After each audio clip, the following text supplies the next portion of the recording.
Magandang araw ho sa inyong lahat mga kababayan. Ako si JDB, ang inyong abang lingkod. Well, pag-usapan po natin ngayon ito.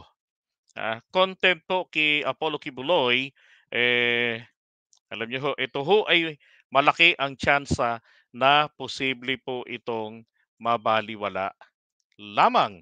Ah, Pero kanina ho sa kaganapan diyan sa diyan po sa Senado, 'di ba dumating yung abogado ni Kibuloy at meron namang sulat. And then doon sa sulat, pinababawi nila ng kanyang abogado ang subpina. Ayaw ngang dumalo bakit pa ninyo ipababawi ang subpina? 'Di ba? Common sense. Hmm. Ngayon, nainis na po si Risa Ontiveros dahil sabi ko nga, eto na magkakaalaman na, 'di ba? Kailangan na talaga rito na na manindigan ano ba talaga ang gagawin dito ni Risa Ontiveros. And in fact, eh talagang isinight niya po ng contempt, nag-ruling talaga siya ng contempt laban po dito kay Apollo Kibuloy, 'di ba? Tapos, um, eto gusto kong maunawaan ninyong maigi ha. Ba't ko sinabi na posible pong ito'y mabalewala? Direktahin na natin dahil po sa kanilang rules. Alright? Meron ho kasing rules etong Senado. ah, Let me show you their rules. Okay. Pakita ko sa inyo. Oops. Hey, where are you? Okay, here we go. Okay, so eto po, 'di ba? Sabi rito sa section 18. Ito yung binabanggit ni Risa Ontiveros.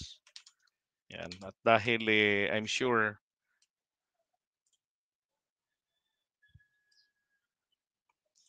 ayusin ko lang para nababasa nating lahat.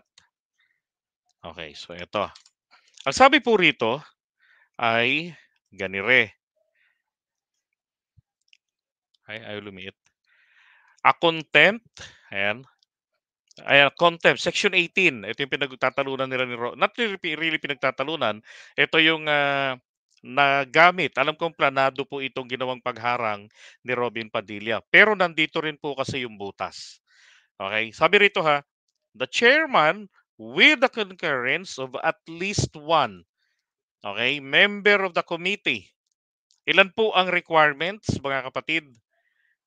Kahit po isa po na miyembro ng komite ay sinasabi diyan mag-concur. Ayan, again, the chairman with the concurrence of at least one member of the committee ay pwede pong magparusa o magpataw ng contempt sa sino mang mga testigo sa komite na yan, sa kanilang komite na lumalabag sa anuman sa kanilang mga alituntunin, tumatanggi sa kanilang sinumpaang salaysay na ito'y maglahad ng kanilang panig.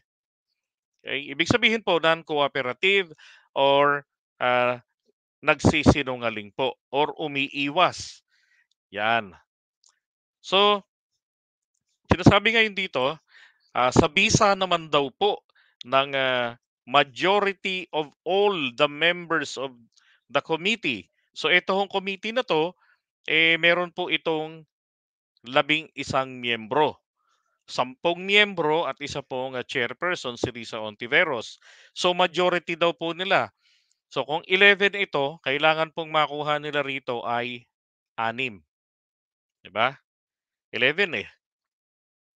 So sabi diyan, a majority of all the members of the committee may however reverse or baguhin, okay, baliktarin o baguhin ang nasabing contempt sa loob ng 7 araw. Pero balikan lang po natin, ito po yung pinakaano ko rito naman, punto. Ah, May requirement po kasi na isa po sa mga committee member ay nag-concur o sumang-ayon sa contempt. Ang tanong ko po ngayon sa inyo mga kababayan, meron po bang nag-concur kanina? Ah,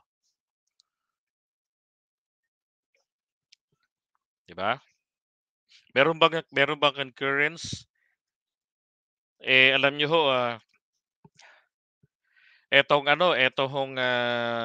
unang dumating do'n bukod kay Risa Ontiveros ay si Coco Pimentel, pero bumira din naman ho ng layas kalaunan, 'di ba?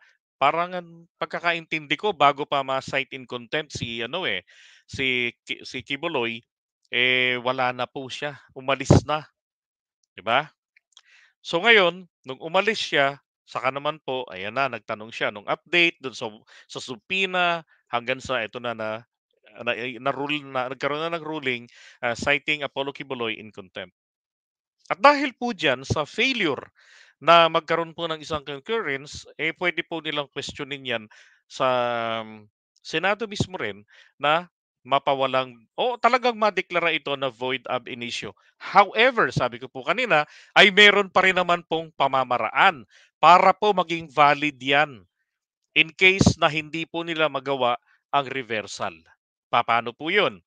Ah, Ngayon pong question ni Robin Padilla o tinutulad niya ito at gagamitin niya yung leeway na 7 days. So, si Rizzo Ontiveros, kinakailangan niya po makakuha ng isa sa mga miyembro ng kanilang komite na sasang-ayon po. Ang tanong, dito po sa mga senadores, no, na mga kasama niya diyan sa pagdinig. Ang tanong nga po diyan sino ba naman kaya diyan ang maaasahan na maninindigan at hindi ho magsasaalang-alang ng kanyang political career. Ay, sorry. Okay, so ito po yung mga miyembro. Alright, so Chairperson Risa Ontiveros. So Nancy Binay, okay? Pia Cayetano, Cynthia Villar, actually pati yung anak nandiyan din. Then Grace po, Amy Marcos. Alam mo na si Amy kung ano na talaga kulay nito. 'Di ba? Robin Padilla, alam mo na rin, 'di ba? Raffy Tulfo, Bongo. So far meron na po rito ha. Alam ko na si Binay may utang na loob yan doon. So isa na, dalawa, Cayetano, Cynthia Villar, Grace po. Dami na. 1, 2, 3, 4, then 5 o 6. Ito talaga to, sure to, 7. 'Di ba? And then, JV Ejercito, parang halos lahat po talaga sila. Isa lang po talaga rito ang hindi kasi inendorso ni Kibuloy, eto hong si Raffy Tulfo. Well, tignan natin kung eto pong si Raffy Tulfo, sumang-ayon. Naku mga kababayan, si ano nga pala, Pimentel, hindi po pala kabahagi pa ng committee na yan. Pero kaya naman pumunta lang doon. Okay lang, kaya pala hindi nagsalita, sorry. 'Di ba? Pero tignan nyo naman, wala ho talaga. So dito po, isa lang po ang may pag-asa rito si Rizzo Ontiveros ay dito po kay Raffy Tulfo, 'di ba? The rest, nako. Or posible ito siguro si JV Ejercito, pupuwede baka sakali no na ano 'yan na mag-concur, hmm, 'di ba? And again, binabanggit ko po sa inyo, dalawa po yung posibleng maging dahilan kaya tuluyang mabalewala ang pag-cite ng contempt kay Apollo Kibuloy. Di laking tuwa na naman ng mama sapagkat pumapabor sa kanya mismo ang rules at ang pagkakataon, 'di ba? Eh, ito yung sinasabi ko na ako'y hindi po ako talaga pabor diyan sa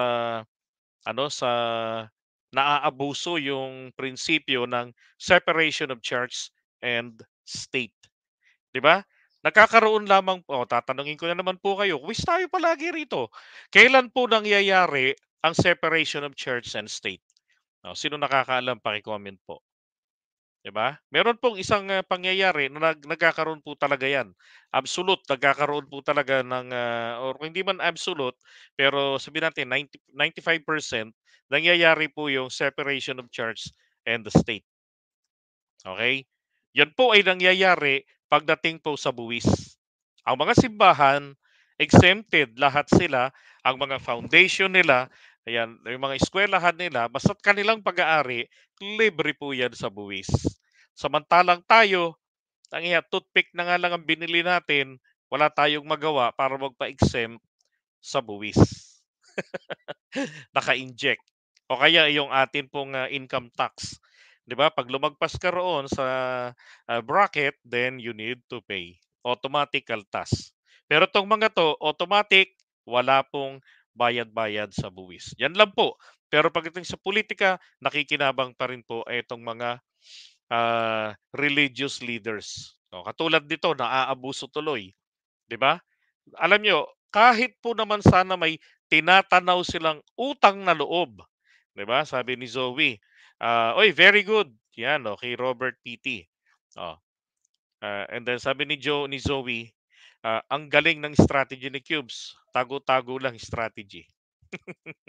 Isang magaling hong strategy rin, eh, yung, pinaikutan ng mga, um, politiko, 'di ba, na may mga utang na loob sa kanya ngayon ng sarili niya at eto na.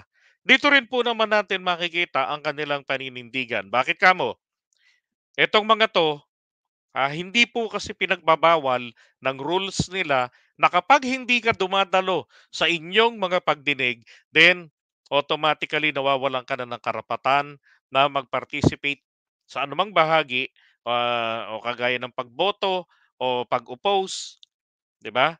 So, ang nangyari ngayon, kagaya ng ginawa ni Robin, biglang sumulpot just simply to oppose. O, tapos wala nang 'di ba hindi nagpaliwanag? O baka naman kasi po yun lang naibulong sa kanya na, "Hindi, ganito na lang gawin mo. Pumunta ka roon, sabihin mo, you object." 'Di ba? Ganito po yung nangyari diyan kanina, kanina. Hindi ba ang nangyari kanina nagkaroon po ng kung ilang minuto or more than 5 minutes na ano, na break, 'di ba? Kanina. So ang malamang sa malamang yan, si Robin Padilla, kinausap etong si Risa Ontiveros na, "Ay ako nag-o-object ako, hindi ako papayag, alis linya sa ganyan, ganyan." Tapos, to make it formal, yan na, yung parang scripted na yung kanina. Risa Ontiveros hindi nagulat. Well, as always, lagi naman pong, polite at laging, nasa composure etong si Senator Risa Ontiveros, parang si Robin. Parang palagi namang lasing ang kanyang composure, 'di ba? So, sabi niya, "Ako po ay, tinututulan ko po, paumanhin po." Sabi ni Risa, alam niyo meron pong pagtutol, then recognize niya yung objection. Meron po tayong gabay under ng rule ng, section, 18 ng ating, rules para sa in aid of legislation hearings.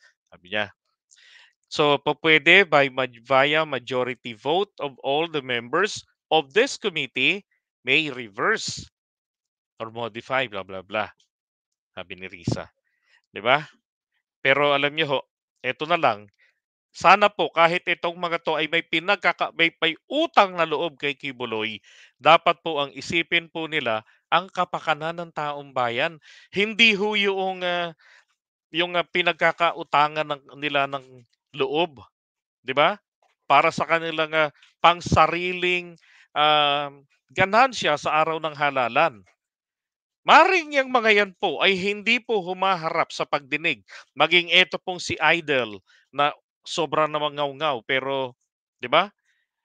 Pero, makikita mo naman, ah, sa kanya, dito kay ano, kay Raffy Tulfo, dito pagdating kay Kibuloy, silent night, 'di ba?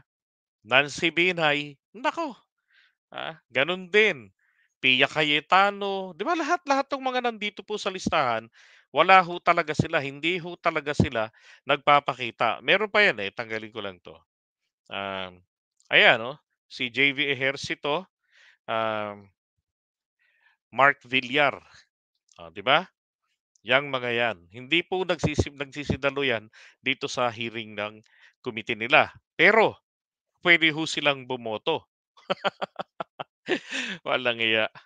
'Di ba? Sana man lamang ako hindi na po ako umaasa, na ano, na yung committee report nito, pipirmahan nila. Ito na lang po ang aking inaasahan dito at pinasasalamatan ay nagbunga ito para magkaroon ng dagdag na pressure sa Department of Justice na magsampa ng kaso laban dito kay Kibuloy. But in fact, Alam niyo po ba that DOJ was actually doing favor to Kibuloy? Alam niyo ba 'yon? Ito pong Department of Justice, yes. Ah, yung, pagsasampa ng kaso, and ano pa 'yan,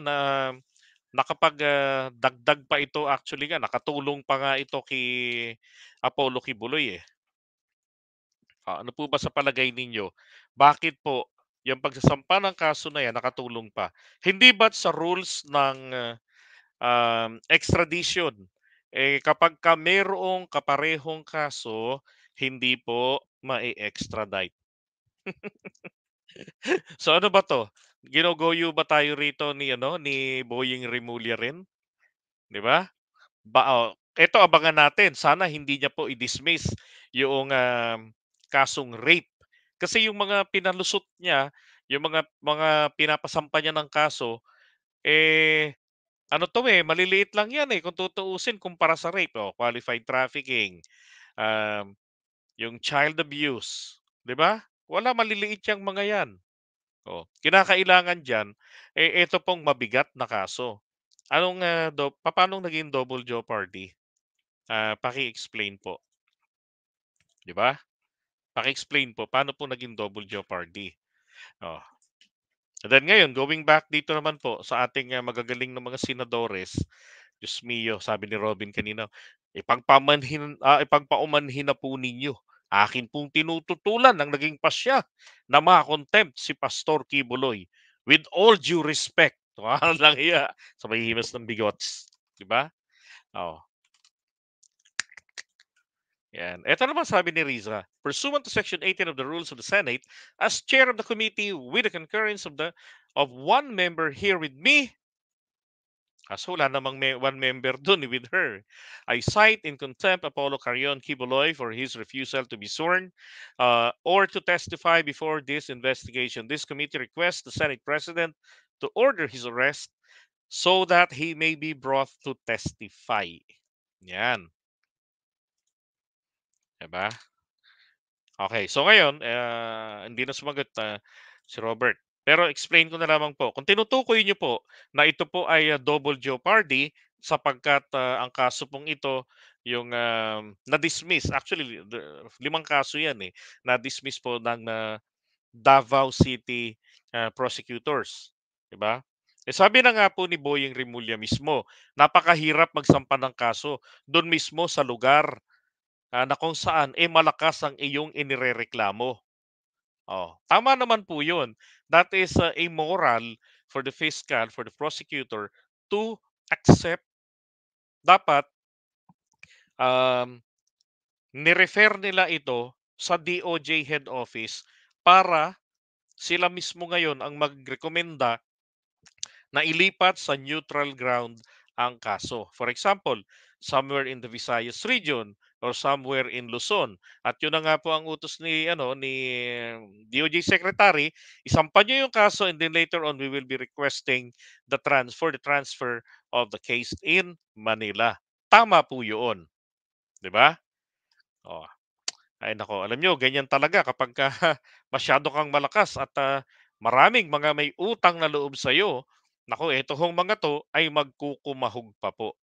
Ngayon, yung binabanggit kanina na double jeopardy, hindi po ito double jeopardy sapagkat, ah, inapila po yung naunang desisyon ng Davao City Prosecutor's Office na nag-dismiss. Dahil inapila, this is still part of the process. Naging, ano na lang, na dagdag na lang ng, delay kung tutuusin.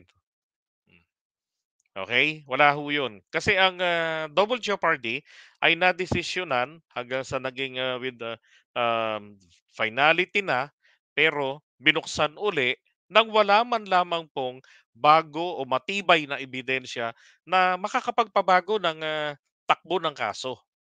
Sabi ni Chose, "There is no such thing as double jeopardy, um, daily may ano 'yan, petition for review sa dahil may petition for review, that's correct." Hmm. Uy, shoutout kay DJ Byron Music and Topic TV. Okey, magandang araw sa'yo, Brad. 'Yan, isa kong kapatid natin na, political commentator din po. Okay. Alright, so iwan po muna natin etong, part na 'to. Okay, so at least alam nyo, 'wag na ho baka ho para wala hong biglaan, 'di ba?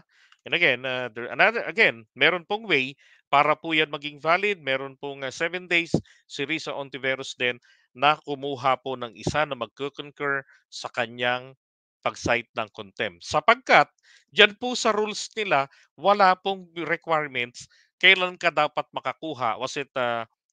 It must be present with you at the time when you rule. Wala pong ganong requirement ng oras. So, hanggang 7 days po yan na may visa yung pag-question ni Robin Padilla para ma-reverse nila yan. Then, ganun rin po ito si Risa Ontiveros. Meron siyang 7 days. 'Di ba? Kung hindi makakuha si Risa Ontiveros in 7 days, tapos hindi rin ma-reverse nila Robin Padilla, another step po ay questionin nila yan sa Senado mismo. O kaya naman, questionin nila yan sa Supreme Court. Ganon ang mangyayari dyan. Kasi nga, hindi natupad yung isa sa requirements na meron pong nag-concur. Ang tanong, paano mapapa-sang-ayon ang kahit isa? Dapat merong magandang offer. 'Di ba? Dapat, siyempre dapat magandang offer at kapalit ng boto. Siyempre itong mga 7 million or maybe less na mga tagasunod ni Apollo Kibuloy, ilan ba mga botante doon? Siyempre, lahat po ng kumalaban kay Kibuloy, lahat kayo ibabasura niyan. Kaya ho, yan ang dahilan kung bakit wala po kahit isa sa mga 'to ang nagsisi-attend sa hearing. Si Robin Padilla na matagal pa naman 'to magiging re-election, sa 2028 pa, ang may lakas ng loob pumunta sa nakaraang pagdinig, the other hearing, okay, from this, one, siya lang ang malakas ng loob na nagsalita, 'di ba? Na tipong, nag-aabogado at hinamon itong mga witnesses, um, face reveal. At kanina, kinagat din po naman nila Risa Ontiveros na yung mga witnesses, dalawang isinalang, ayun, lahat po kita ang kanilang mga mukha, hindi na po naka-ninja. Oh, 'di ba? At yan ay karapatan nga ni Kibuloy. Sabi ko nga sa inyo meron siyang karapatan na dinideprive niya nga lang ang kanyang sarili. Ano yun? Ang karapatan po na makumpronta ng harapan ang mga accuser mo. Base po yan sa ating saligang batas. Kaya lang, siya mismo ang nagde-deprive niyan sa kanyang sarili. Okay? Right, so iwan natin ito muna. Okay, so tingin tayo ng mga comments. Yan, si Robin Hood, di ko alam kung ano nasa isip. Bakit mas kampi pa kay Mang Kanor kaysa sa mga naapi? Utang na loob po. Yun lang po yung basihan doon na nakikita ko. Hindi naman niya kasi pinaliwanag ang dahilan ng pagtutol niya. Yan, dapat ma-extradite na kung mababaliwala lang. Tama. Pero pag nasampa yung kaso sa korte, yari ang buto-buto. Okay, Andre Valiena. Sabi ni BBM, siya lang daw ang presidenteng nakapunta sa Basilan. Ay nako, alam mo, out of topic ka naman Nakikinig ka ba? Dapat nakikinig ka. Okay? Yan, Melwanin. Oh, eto. Yan, si Espro, safety. Walang kwentang senador, sayang ang boto ng mga OFW, halatang halata. Ay nako, hindi lang po halata. Talagang pinagtatanggol talaga si Kibuloy.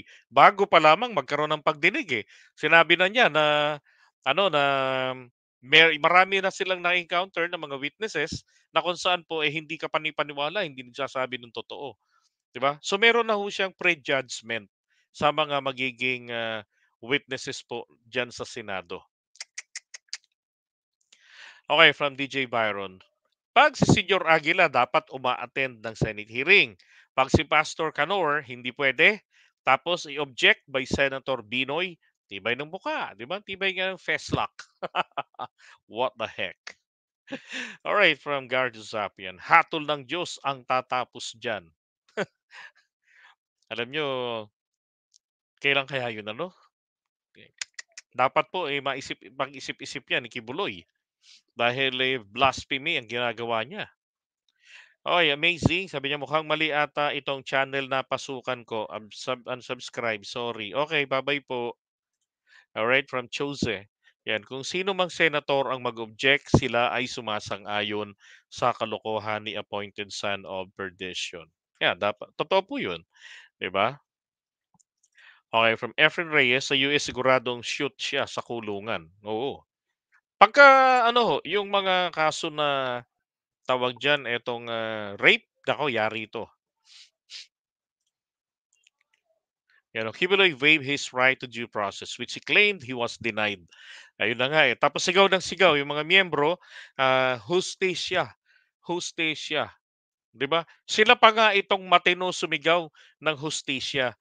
Pero sila pa mismo ito, yung, amo nila o idol nila si Kibuloy, ito pa mismo nagde-deprive, nagbabaliwala ng, hustisya para sa kanyang sarili, ng kanyang karapatan na makaharap at makumpronta etong mga accusers niya. Eh, yung kay Senyor Aguila ang sigaw nila hostesya, 'di ba, hostesya. Oh, pero humarap talaga 'yun, oh, hanggang sa naaresto. Pero 'tong si Kibuloy, naku, yung mga alagad niya, mga abogado niya puro misleading, puro mga pampagalit, ang, ginagawa po nilang mga paliwanag sa mga miyembro at sa taong bayan. Eto, ang dahilan kung ba't okay si BBM, eh, kahit tumulong sa kanya, ah, ano 'yan, 'di pinapaboran pa din niya ang due process. That's correct, 'di ba? Gano'n kay BBM, eh. Oh, kahit na may utang na loob. Kasi alam niyo ho, kung tutuusin ha, wala namang dapat tanawing utang na loob si PBBM diyan sa SMNI o kay Kibuloy. Eh, sila lang naman yung dumikit-dikit, eh. Sila lang naman ang dumikit-dikit nung campaign period. Ayaw pa nga nila noon 'yan, eh. Kaya lang no choice talaga. Pagka dinala nila si Isko Moreno, alam nila hindi maganda kahihinatnan nila. 'Di ba? 'Di sila mananalo. 'Pag dinala nila yung ibang kalaban, gano'n din. Oh, eh, kailangan nila ng for the views, for the revenue sa kanilang mga SOCMED channels. Oo.